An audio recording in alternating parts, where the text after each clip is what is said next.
کو آزاد کر دیا، اس نے کہا میں زندہ کر دیا۔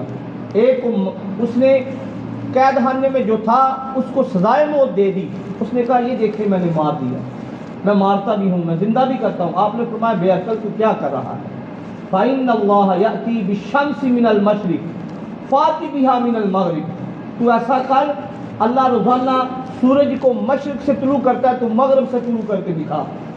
اب وہ یہ جواب نہ دے سکا، اور وہ فَبُهِتَ الَّذِي كَفَرَ، وہ جو ہے اسی وقت جو ہے وہ مرعوب ہو گیا، مغلوب ہو گیا۔ جب وہ جواب نہ دے سکا تو اس نے حضرت ابراہیم علیہ السلام کی طرف اس نے کوشش کی کہ آپ کو سخت سے سخت تکلیف دی جائے۔ تو جب آپ نے دیکھا یہاں بھی لوگوں نے اسلام قبول نہیں کیا، آپ پریشان ہو کر آپ نے ہجرت فرمائی، پر ہجرت جو تھی آپ نے